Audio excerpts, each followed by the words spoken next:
이사야서 64장 8절에 기록되어 있기를 그러나 여호와여 주는 우리 아버지시니이다. 우리는 진흙이요 주는 토기장이시니 우리는 다 주의 손으로 지으신 것이라 라고 기록되어 있습니다. 아버지는 토기장이시고 우리는 진흙이다. 그 진흙으로 좋은 그릇도 만들고 선한 그릇도 만들고 하나님 마음대로 하시는 줄 믿습니다. 오늘도 증거되는 말씀을 통해서 나와 하나님과의 관계가 토기장이와 진흙이라는 그런 관계라는 것을 다시 한번 인식하는 복된 시간이 되시길 원합니다. 이 시간 허락하신 하나님 말씀은 로마서 9장 15절부터 24절까지입니다. 봉독해 드리겠습니다. 모세에게 이르시되 내가 긍휼히 여길 자를 긍휼히 여기고 불쌍히 여길 자를 불쌍히 여기리라 하셨으니 그런즉 원하는 자로 말미암음도 아니요 다른 박질하는 자로 말미암음도 아니요 오직 긍휼히 여기시는 하나님으로 말미암음이니라. 성경이 바로에게 이르시되 내가 이 일을 위하여 너를 세웠으니 곧 너로 말미암아 내 능력을 보이고 내 이름이 온 땅에 전파되게 하려 함이로라 하셨으니 그런즉 하나님께서 하고자 하시는 자를 긍휼히 여기시고 하고자 하시는 자를 강팍해 하시느니라. 혹 내가 내게 말하기를 그러면 하나님이 어찌하여 허물하시느뇨 누가 그 뜻을 대적하느뇨 하리니 이 사람아 내가 뉘기에 감히 하나님을 힐문하느뇨 지음을 받은 물건이 지은 자에게 어찌 나를 이같이 만들었느냐 말하겠느뇨. 토기장이가 진흙 한 덩이로 하나는 귀히 쓸 그릇을 하나는 천이 쓸 그릇을 만드는 권이 없느냐. 만일 하나님이 그 진노를 보이시고 그 능력을 알게 하고자 하사 멸하기로 준비된 진노의 그릇을 오래 참으심으로 관용하시고 또한 영광 받기로 예배하신 바 긍휼의 그릇에 대하여 그 영광의 부요함을 알게 하고자 하셨을지라도 무슨 말 하리요? 이 그릇은 우리니 곧 유대인 중에서뿐 아니라 이방인 중에서도 부르신 자니라. 로마서 9장 15절부터 24절까지 봉독해졌습니다. 봉독해드릴 말씀을 통해서 토기장이와 그릇이라는 제목으로 말씀을 증거하도록 하겠습니다. 토기장이와 그릇. 오늘 본문 말씀은 사도 바울이 로마 교인들에게 하시는 말씀인데 왜 오늘 본문 말씀을 하셨는데 그 배경을 아셔야 돼요. 이 배경을 알지 못하면 설명하기가 어려워요. 배경을 먼저 안 다음에 이 말씀을 증거해야만이 여러분들이 이해가 쉽습니다. 원래 로마서 9장을 증거해 드렸는데 시간 관계상 다 증거해 드릴 수는 없고 이해를 돕기 위해서 로마서 9장 6절 한번 보세요. 로마서 9장 6절. 또한 하나님의 말씀이 폐하여진 것 같지 않도다. 이스라엘에게서 난 그들이 다 이스라엘이 아니요. 이걸 주목해야 돼요. 하나님께서 이스라엘을 택하셨지만은 이스라엘을 낳다 해가지고 다 이스라엘이 아니라 이게 이스라엘 산다 하더라도 다 하나님께서 택한 자가 아니다. 왜? 하나님께서 이스라엘을 다시 택하셨기 때문에 이스라엘에서 낳다 하더라도 이스라엘이 아니라고 말씀하신 거예요. 이사야서 14장 1절 한번 보세요. 여호와께서 야곱을 긍휼히 여기시며 이스라엘을 다시 택하여 다시 택했어요. 이스라엘 다시 택했어요. 저 중동 땅 이스라엘을 자기네들은 선미라고 하는데 아니에요. 하나님께서 이스라엘을 다시 택했대. 이스라엘에서 났다 해서 다 이스라엘이 아니다 이게요. 또 유대인이라 해서 다 유대인이 아니라 똑같은 말씀을 했어요. 로마서 2장 28절 보세요.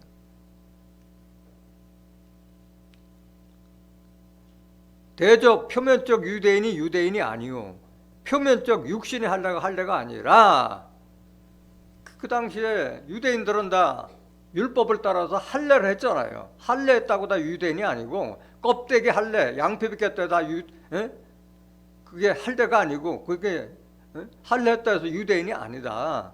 29절. 오직 이면적 유대인이 유대인이며 할례는 마음에 할지니 신령에 있고 의문에 있지 아니한 것이라. 속사람이 유대인이어야지 유대인이지 껍데기 할례했다 해서 유대인이 아니다 이게. 할례는 마음의 할례를 하고 마음 가죽을 버리고 심보를 바꾸고 신령한 말씀을 통해서 내 마음을 바꾸는 것이 그게 진정한 할례고 그런 사람이 진정한 유대인이지 할례만 했다 해가지고 유대인도 아니고 이스라엘 사람도 아니라 이게. 그 칭찬이 사람에게서가 아니요 다만 하나님에게서니라. 하나님께 칭찬받는 자만이 진정한 유대인이고 진정한 할례 받은 자라고 볼 수 있다는 그 말을 하고 있는 거예요.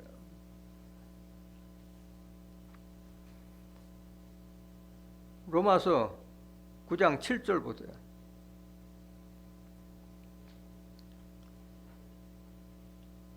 또한 아브라함의 씨가 다 그 자녀가 아니라 오직 이삭으로부터 난 자라야 내 씨라 칭하리라 하셨으니.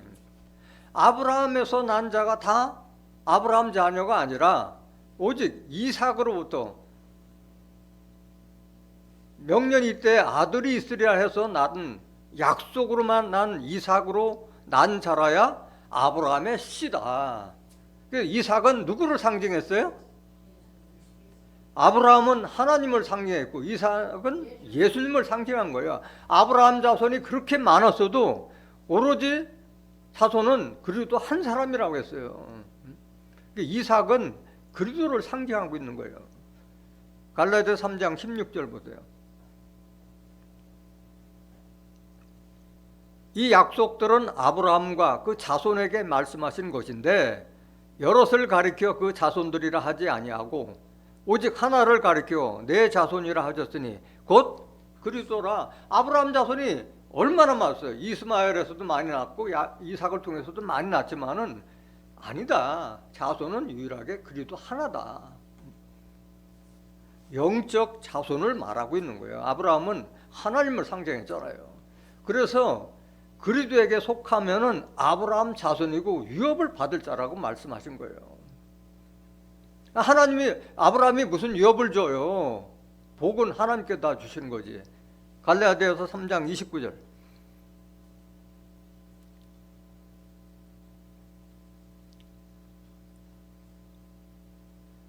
너희가 그리스도께 속한 자면 곧 아브라함의 자손이요 약속대로 위업을 이을 자 아니라. 우리가 다 그리스도에 속했는데 육신의 아브라함 자손이 아니잖아요. 하나님의 자손이다. 이게 하나님의 약속대로 하나님부터 유업을 받을 자다 말씀하시는 거예요.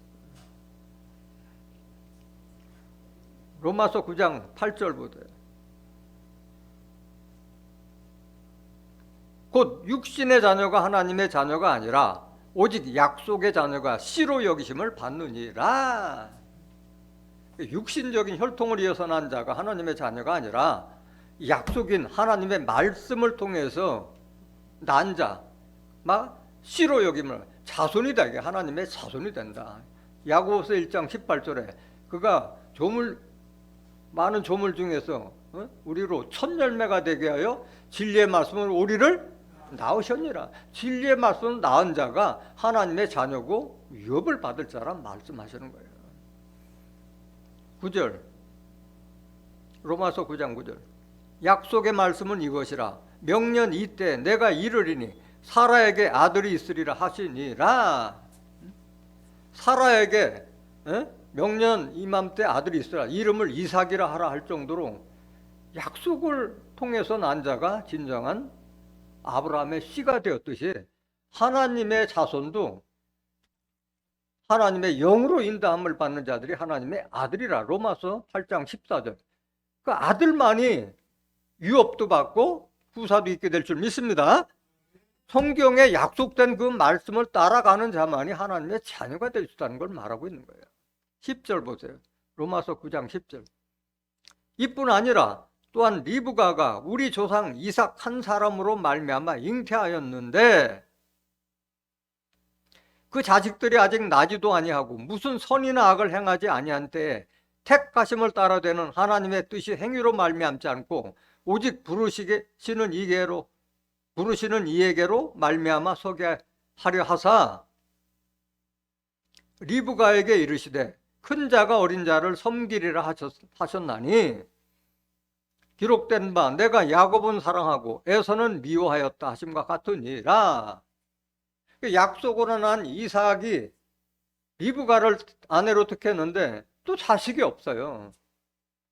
서로가 간구하니까 하나님께서 긍휼히 여기셔서 잉태했다. 근데 쌍태를 잉태했는데 그들이 태어나기도 전에 복중에서 서로 다투는데 리브가가 하나님께 어찌하였까 물어보니까 하나님이 큰 자가 어린 자를 섬기리라. 태어나서 무슨 악이나 선을 하지도 않았는데 뱃속에 있을 때부터 큰 자가 어린 자를 섬기리라. 이게 하나님의 뜻인 거예요. 그러니까 마찬가지 하나님은 토기장이고 우리는 지능과 같은 입장이래요. 뱃속에서 나지도 않았는데 이미 큰 자가 어린 자를 섬기라는 운명을 타고난 거예요.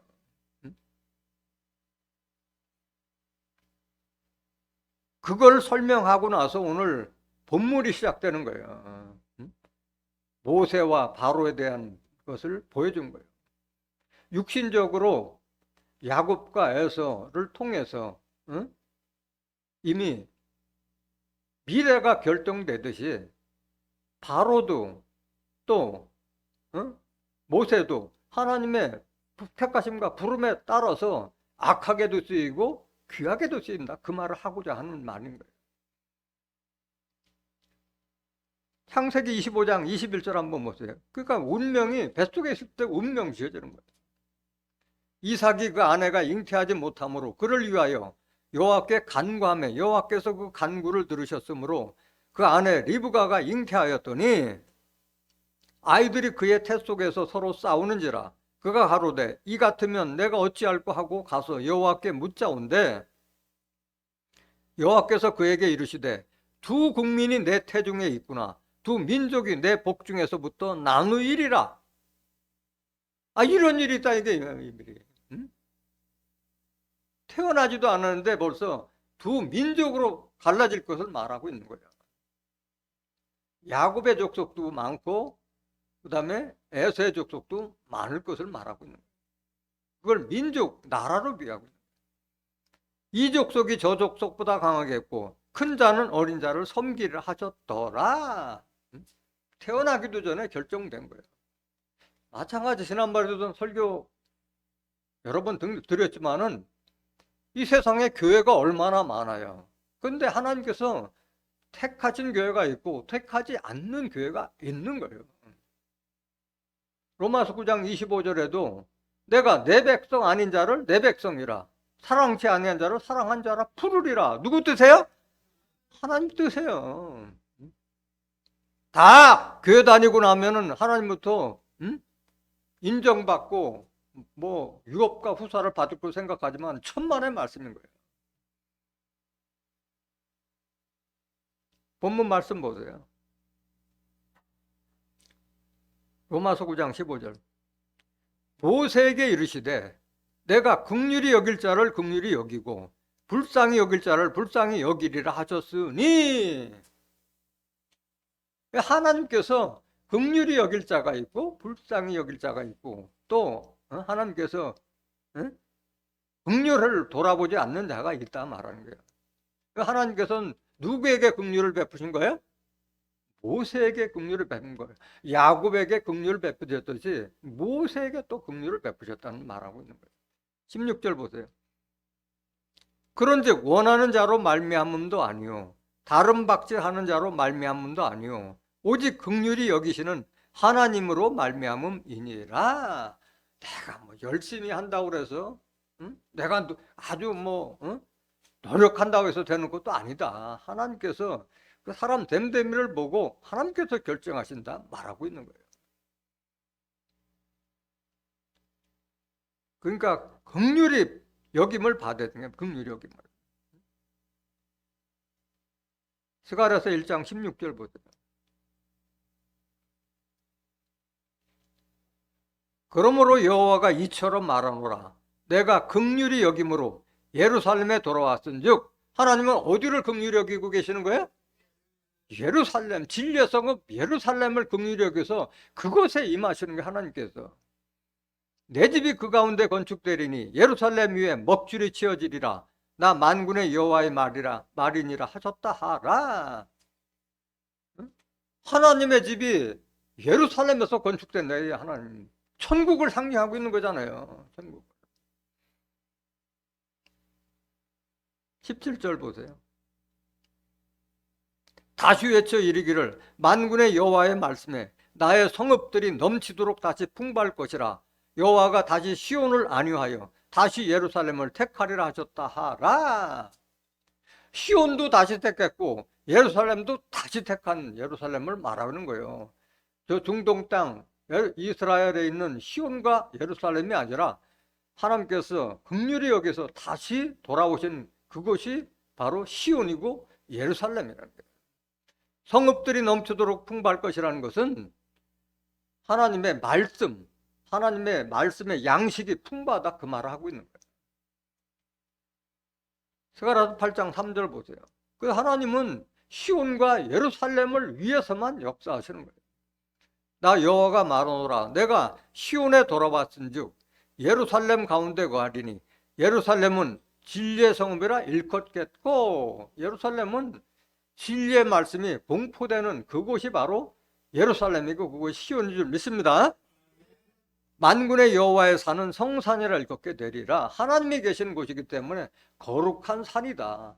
산은 우리가 육신적으로 보는 산을 말하는 것이 아니라 에스겔서 6장 3절에 보면 산들아 여호와의 말씀을 들을지어다.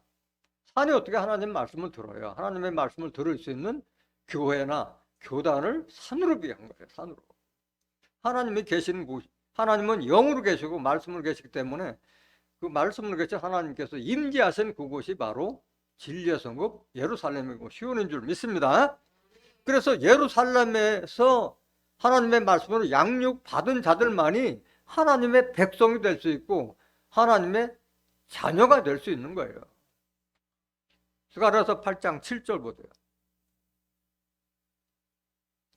만군의 여호와가 말하노라. 내가 내 백성을 동방에서부터 서방에서부터 구원하여 내고 인도하여다가 예루살렘 가운데 거하게 하리니 그들은 내 백성이 되고 나는 성실과 정의로 그들의 하나님이 되리라. 이 약속의 말씀을 따라가는 자들이 바로 하나님의 수사가 되고 하나님의 자녀가 될 수 있는 거예요. 동방 서방에서 세계 만방에서 다 모아다가 진리의 성읍 예루살렘에서 양육받은 자만이 하나님 백성이 될 수 있는 줄 믿습니다. 그래서 내 백성 아닌 자를 내 백성이라, 사랑치 않은 자를 사랑하리라는 로마서 9장 25절이 여기에서 있는 거예요. 호세아서 2장 23절 보세요.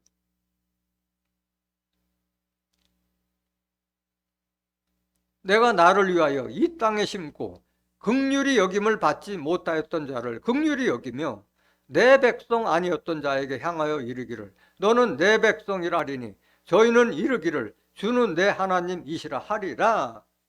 하나님의 백성들이 다 역전되는 거예요. 나는 하나님 백성이려니 생각했던 자들이 하나님 백성이 되지 못하고 엉뚱한 곳에서 하나님 백성이 탄생될 것을 말하고 있는 거예요. 긍휼히 여기겠다는 것은 하나님께서 우리에게 장가 들었다고 말씀해요. 호세아서 2장 19절에 보면 하나님께서 우리에게 장가 들었다고 해요.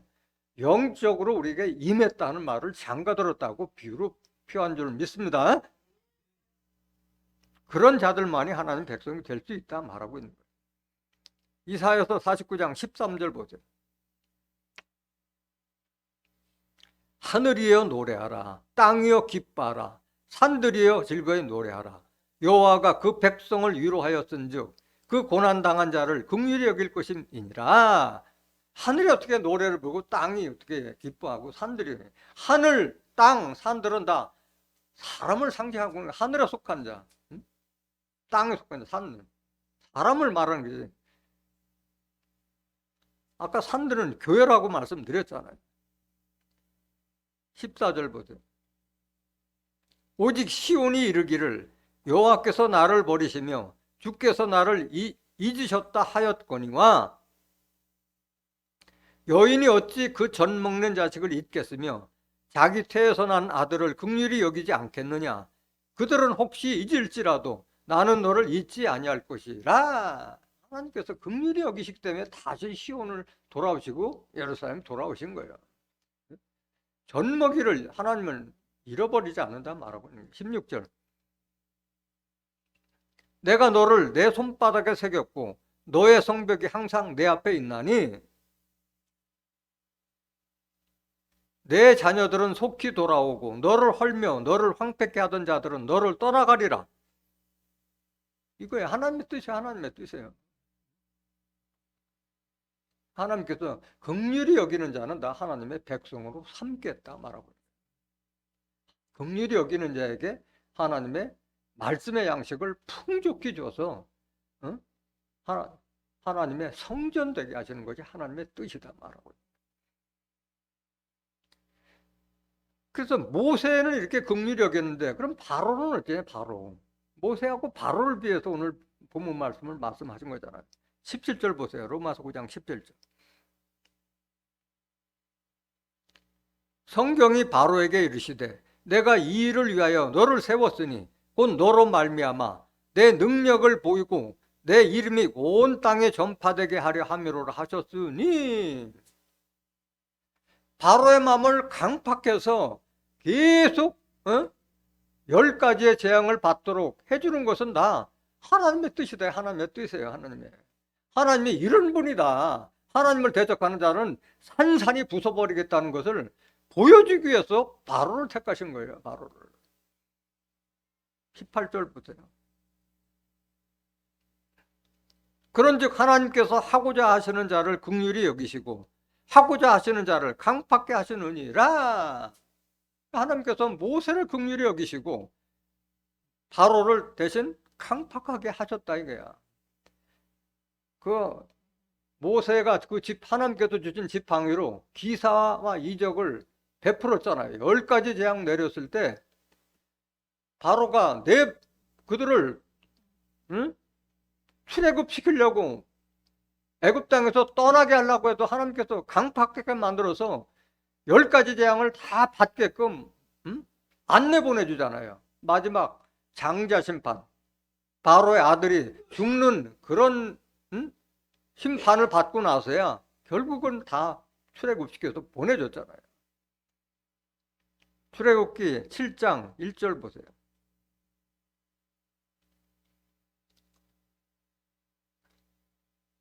여호와께서 모세에게 이르시되 볼지어다 내가 너로 바로에게 신이 되게 하였은즉 내 형 아론은 내 대언자가 되리니. 모세를 바로에게 신이 되게 하신 거야. 하나님께서 능력 주셔서 긍휼히 여겨서 그만큼 힘과 권세를 주신 거예요. 능력을 주신 거예요. 모세는 원래 말을 잘 못하잖아요. 그래서 그 형 아론이 말을 잘하기 때문에 모세를 대신해서 대언자가 돼. 대언자 역할을. 말씀은 모세하고 나누지만 그 대언의 역할을 형 아론이 한 거예요. 2절 보세요. 내가 내게 명한 바를 너는 내 형 아론에게 말하고 그는 바로에게 말하여 그로 이스라엘 자손을 그 땅에서 보내게 할지니라. 3절. 내가 바로의 마음을 강팍케 하고 나의 표징과 나의 이적을 애굽 땅에 많이 행하리라마는. 하나님께서 바로의 마음을 강팍하게 하는 거예요. 이 강팍이라는 것은 고집스럽고 괴팍스러운 걸 말하고 있는 거예요. 많은 이적 10가지 재앙을 다 베풀었잖아요. 물이 변해서 피가 되게 하고 티끌이 이가 되게 하고 우박재앙, 메뚜기 재앙, 개구리 재앙 10가지 재앙을 다 했잖아요. 4절 보세요. 바로가 너희를 듣지 아니할 터인즉. 왜? 강팍하게 했기 때문에 안 들어준다 이게. 내가 내 손을 애굽에 더하여 여러 큰 재앙을 내리고 내 군대 내 백성 이스라엘 자손을 그 땅에서 인도하여 낼지라. 내가 내 손을 애굽 위에 펴서 이스라엘 자손을 그 땅에서 인도하여 낼 때에야 애굽 사람이 나를 여호와인 줄 알리라 하시매. 그 10가지 재앙을 다 받고 나서야 이게 하나님께서 역사하시는 것을 그때 깨닫게 한다 이 말하고 있는 거예요. 6절 모세와 아론이 여호와께서 자기들에게 명하신 대로 곧 그대로 행하였더라. 7절 그들이 바로에게 말할 때 모세는 80세였고 아론은 83세였더라. 80이 넘어서 이 역사를 이룬 거예요. 80이 넘어서. 시편 81장 10절 한번 보세요. 시편 81장 10절. 그래 출애굽했으면 하나님께 다 긍휼히 여겨져야 되는데 이스라엘 족속을 긍휼히 여겼는데 아닌 거예요. 출애굽시켜줬다는 그 은혜도 모르고 하나님을 대적하고 강팍하게 한 애들을 하나님 다 버리게 만드는 거예요. 나는 너를 애굽 땅에서 인도하여 낸 여호와 내 하나님이니 내 입을 넓게 열라 내가 채우리라 하였으나 하나님께서 이스라엘 족속에게 풍족하게 양식을 준다고 그랬는데 그들이 하나님의 말씀을 받아들이지 않은 거예요. 11절 보세요. 내 백성이 내 소리를 듣지 아니하며 이스라엘이 나를 원치 아니하였도다. 은혜를 모르는 게 은혜를 모르는 거예요. 12절 그러므로 내가 그 마음에 강팍한 대로 버려두어 그 임의대로 행케 하였도다. 바로의 마음도 강팍했지만은 출애굽해서 은혜를 베푼 이스라엘 자손들이 강팍해졌다. 이게 하나님의 말씀을 듣지 않고. 13절 내 백성이 나를 청종하며 이스라엘이 내도 행하기를 원하노라. 하나님의 말씀을 행하기를 원하는데 듣지 않았다 이게. 그 심지어는 광야 가는데 사흘 길도 못 돼서 목마르다고 왜 우리를 애굽 땅에서 인도해서 여기서 죽게 하느냐. 모세에게 원성 베풀고 오히려 애굽으로 돌아가자 했잖아요.